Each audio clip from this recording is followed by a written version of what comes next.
My name is Helen Carter, and I'm 69 years old. I thought I'd learned every lesson life had to teach me, until the day my daughter-in-law screamed across the checkout line. "Your card was declined. Helen, they said it's blocked."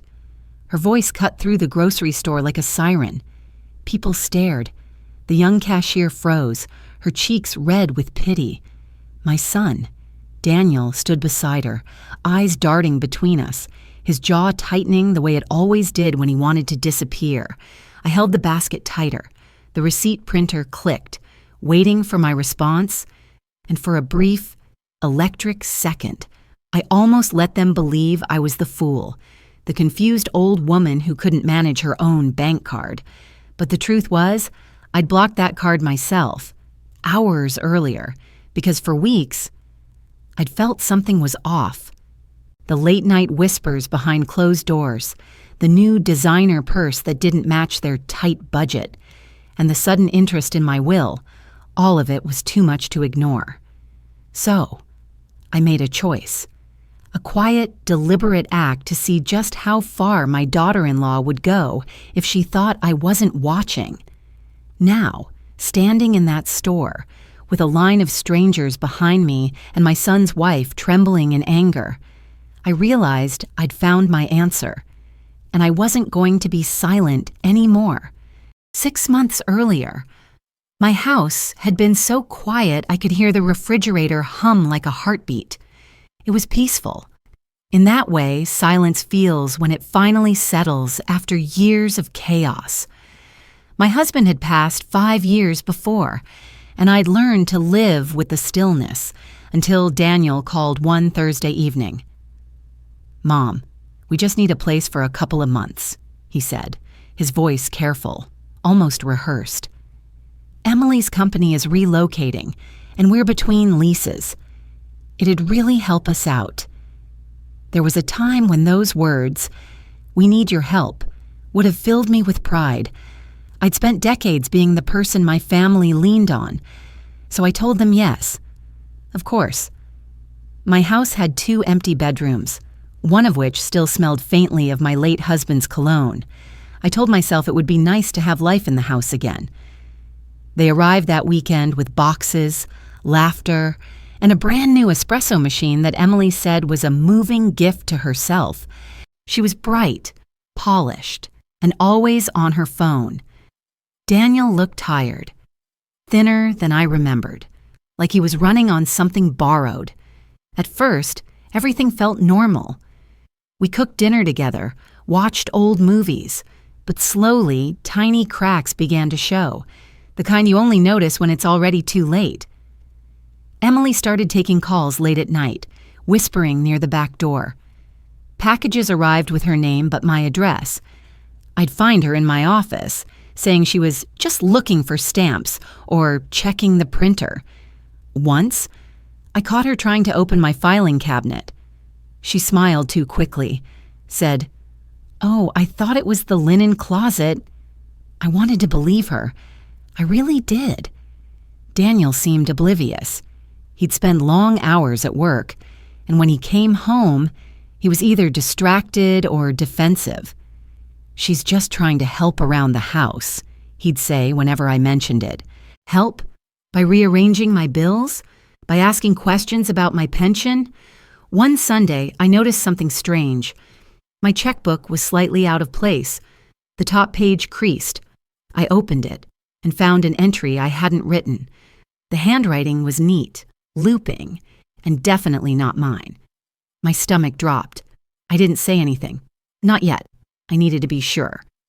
That evening, as we ate dinner, Emily complimented my casserole, then casually mentioned, "Mom, you should really let Daniel handle your finances now. It's just safer at your age. You know, scammers love targeting seniors." She laughed softly, as if she'd just said something kind. I smiled, but inside, something went cold. The next week, I went to the bank. I told the clerk I wanted to review all recent activity, just in case. She hesitated before printing the statements. When I looked at them, I saw small transactions, grocery stores, gas, a few online purchases, all in my neighborhood. But I hadn't made them. Still, I said nothing. Instead, I took precautions. I installed a small camera in my office, one that looked like a clock. I changed the passwords on my accounts, and I started locking my bedroom door. One night, I woke to faint noises. My floorboards creak easily, and I knew the sound by heart. Light steps outside my door, then the click of the doorknob. I held my breath. The door didn't open. After a few seconds, the sound faded away. The next morning, Emily acted as if nothing had happened. She brewed coffee, humming. Daniel kissed her on the cheek, his hand lingering on her shoulder as though to say, "Hold it together." That was when I realized they were both hiding something. 2 weeks later, I reviewed the footage from my little clock camera. There she was, Emily, quietly entering my office when I was out gardening. She went through my drawers, opened my desk, and photographed my tax documents. She even smiled at her reflection in the computer screen before leaving. My chest tightened. I replayed the clip twice, hoping I'd misread it. But the truth was clear. This wasn't curiosity. It was preparation. That evening, I called my friend Linda, a retired paralegal. I told her everything. She was silent for a long time, then said, "Helen, sweetheart, don't confront her yet. You need evidence and a lawyer." I remember sitting at my kitchen table after the call, staring at the photo of my husband on the mantel. "What would you have done?" I whispered. The house didn't answer, but I could almost hear him say, "Be smart, not angry." So I waited. I smiled at Emily during breakfast, asked about her new job, even lent her my car once. And all the while, I documented everything: dates, receipts, call logs. I learned the rhythm of her deceit, every pattern, every pretense. By the end of that month, I no longer recognized my own home. The laughter had turned to tension. Daniel stopped talking to me about work. Emily stopped pretending to be kind. They'd begun whispering again, but now the whispers sounded different, urgent, panicked. Then, one afternoon, I overheard what I wasn't meant to hear. Through the thin wall between my bedroom and the hallway, Emily said, "If she signs the transfer, we can finally pay off the credit cards. She won't even notice." My breath caught. A chill crawled up my spine. That night, I sat in the dark, hands folded, heart steady. I wasn't sure what hurt more, their debt, their deceit, or the fact that my own son was willing to let it happen. But one thing was certain: I wasn't going to let it happen again. The next few weeks passed under a kind of uneasy truce. Emily kept her distance from my office, and Daniel buried himself in work. We'd exchange polite hellos, share a meal now and then, and pretend that everything was fine. But beneath that fragile civility, something darker was taking root. I noticed how quickly Emily took over small things: the mail, the grocery lists, even my calendar reminders. She called it helping. To anyone else, it might have looked like love, but I could feel the walls closing in. One morning, I found my bank statement open on the kitchen counter. It was mine, printed out, folded neatly, and left under a mug. The paper was still warm from the printer. My stomach twisted. I hadn't printed it. When I asked, Emily smiled like she always did. "Oh, I was just trying to help you keep track of things," she said. "You've been forgetting to shred these." Mom. She said it with a sweetness that felt like poison. That night, I called the bank again. I told them I wanted every detail of recent access to my account. The woman on the other end hesitated, then said gently, "Mrs. Carter, a request was submitted last week to update your beneficiary information. It was canceled after our fraud alert system flagged it, but the form listed a new name, Emily Carter. My breath caught. "Are you sure?" "Yes, ma'am," she replied softly. "It was submitted online from your home IP address." I thanked her, hung up, and sat at the kitchen table for what felt like hours. The clock ticked above me, each second cutting deeper than the last. Emily hadn't just been snooping. She'd been preparing to erase me. By morning, I had a plan. I met with Tom Alvarez, a lawyer recommended by Linda. His office smelled faintly of coffee and old books. He listened without interrupting, jotting notes as I spoke. When I finished, he leaned back and said, "You've got enough to start building a case. Theft by deception, attempted financial fraud, but you need proof, real, traceable evidence." "I already have some," I said, sliding a USB across his desk. "Footage from a hidden camera. And I have phone records. She's been calling debt collectors." He watched the clip silently, Emily rifling through my drawers, snapping photos of my papers, then nodded slowly. "That's good. Very good. But don't confront her yet. Let her think you're unaware. People like her slip when they feel safe." I left his office feeling both stronger and smaller. Stronger because I finally had direction. Smaller because it broke my heart that it had come to this, that I was building a case against my own family.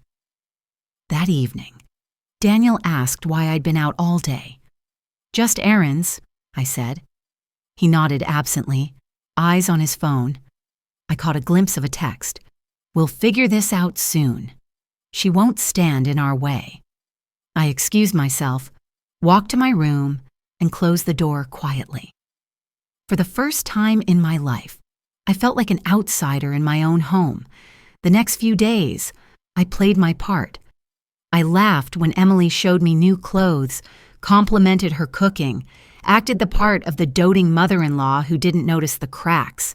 Inside, though, I was documenting everything, screenshots, transaction logs, even the timestamps of her late-night online sessions. Then, one morning, a letter arrived addressed to me but written in Daniel's handwriting.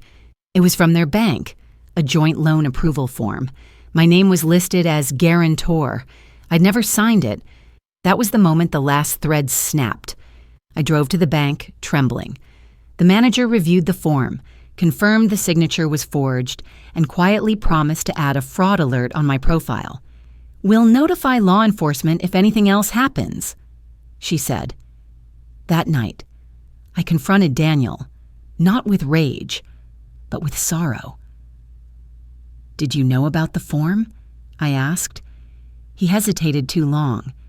His silence was louder than a confession. "Emily thought you'd be fine with it," he muttered finally. "It was just temporary.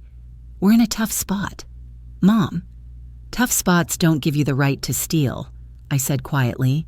He looked at me then, not as a son, but as a man caught between guilt and shame. "You wouldn't understand." "Oh, Daniel," I whispered, "I understand more than you think." After he left the room, I stood by the window, staring out at the cold November sky. The trees were bare, their branches like veins reaching toward the moon. I realized then that love, no matter how deep, can't survive without respect. The next morning, I called Tom again. "It's time," I said. "I want to protect what's left." He told me we'd start by freezing all access to my accounts. "You'll need to block your cards too," he added. "If she tries to use them, we'll have the transaction logs. That's hard evidence." The plan was simple. I'd block the card quietly, let Emily try to use it, and catch her red-handed. Tom arranged to have the local police on standby in case things escalated. That night, as I sat alone in the kitchen, I stared at my husband's photo once more. "You'd be proud of me," I murmured. "I'm not running anymore." I didn't sleep much. My mind replayed every detail, the phone calls, the forged form, Daniel's face when he couldn't defend her. It hurt. God, it hurt. But beneath the pain was something steady, like a small flame refusing to die. Justice doesn't always roar. Sometimes it whispers, quietly, patiently, until the truth stands on its own.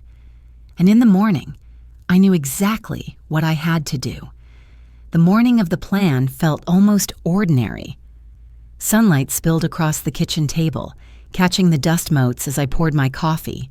If someone had walked in, they would have thought I was just another old woman starting her day. But my phone was open beside me, recording every second. I'd blocked the card the night before, just as Tom instructed.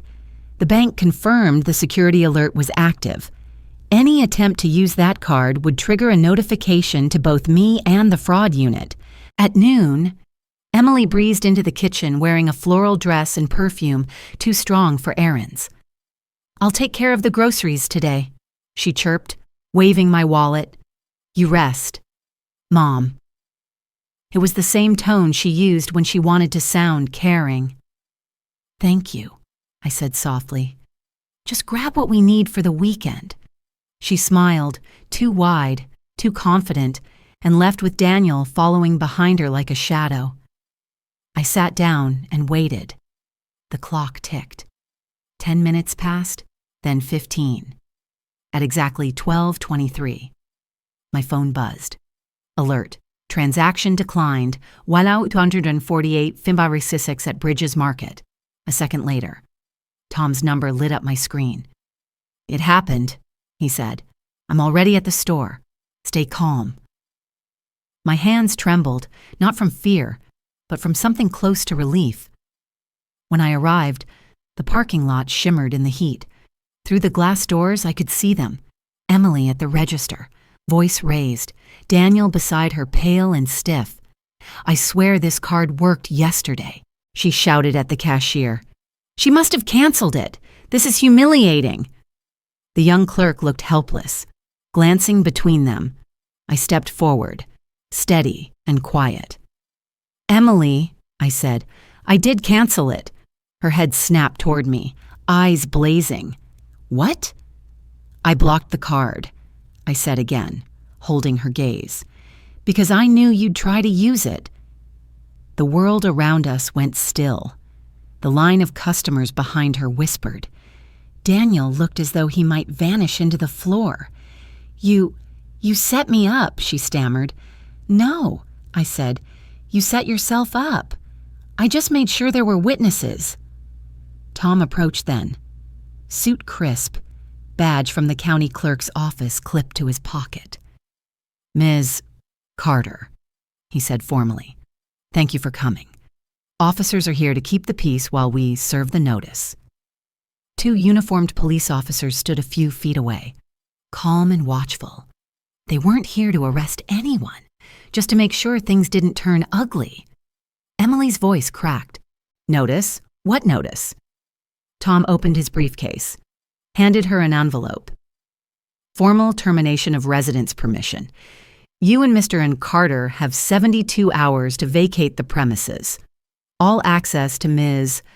Carter's financial accounts is revoked." Daniel's face drained of color. "Mom, you called the cops?" "I called for protection," I said quietly. "Not revenge." Emily lunged forward as if to snatch the envelope, then stopped when one of the officers gently raised a hand. "This isn't fair," she cried. "We just needed help." "Help doesn't come from stealing," I answered. "You tried to change my will, forge my signature, and drain my account. That's not help. That's harm." Her mouth opened, but no words came out. Tom slid a small USB drive across the counter toward the officer. "Evidence, camera footage, banking logs, digital signature comparison." The officer nodded. "We'll file it with the report." For a long moment, no one spoke. The beeping of the register was the only sound. I could see Daniel's hands shaking. "Mom," he said finally, voice breaking. "I didn't mean—" "I know," I interrupted softly, "but you let it happen." He looked at me then, eyes full of something between guilt and relief. I didn't know how to stop her. You stop her, I said, by not joining her. Tears welled in his eyes. Emily turned away, furious, humiliated, whispering curses under her breath. I took a deep breath and placed a small grocery bag, my own, on the counter.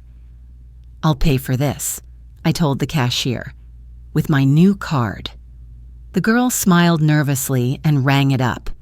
As the receipt printed, she whispered, "Good for you, ma'am."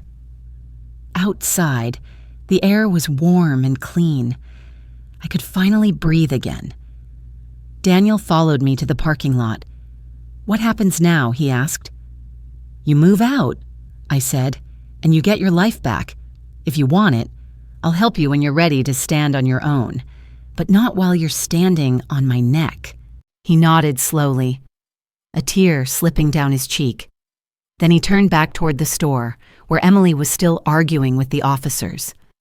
As I drove home, the sun dipped low behind the trees, turning the sky the color of forgiveness. I wasn't sure if we'd ever be a family again, but for the first time in months, I felt like myself, whole, steady, unafraid. When I reached the driveway, Tom was already waiting. He handed me a copy of the notice. "It's all official now," he said. "You did everything right." "I just wanted peace," I murmured. "And you've earned it," he replied. That night, as I locked the front door, the silence in my house felt different. Not lonely this time, just honest. In the darkness, I whispered to my husband's photograph, "It's over." But deep down, I knew the hardest part was still to come. The morning after everything unfolded, my house was quiet again, but not the suffocating kind of quiet I'd lived with for months. This time, the silence felt clean, earned. Emily and Daniel packed through the night. I stayed in my room, listening to the muffled sounds of boxes closing, drawers slamming, footsteps moving down the hallway that had once echoed with my husband's laughter. By dawn, their car was gone. Only a faint tire track curved across the driveway like a closing parenthesis. I walked through the house slowly, touching the walls, opening windows, letting in the cold air of early winter. For the first time in a long while, it felt like my home again, not a place of suspicion, but of peace. Still, grief came in waves. Not for Emily, but for the version of Daniel I used to know, the boy who built birdhouses with his father, who promised he'd always look out for me.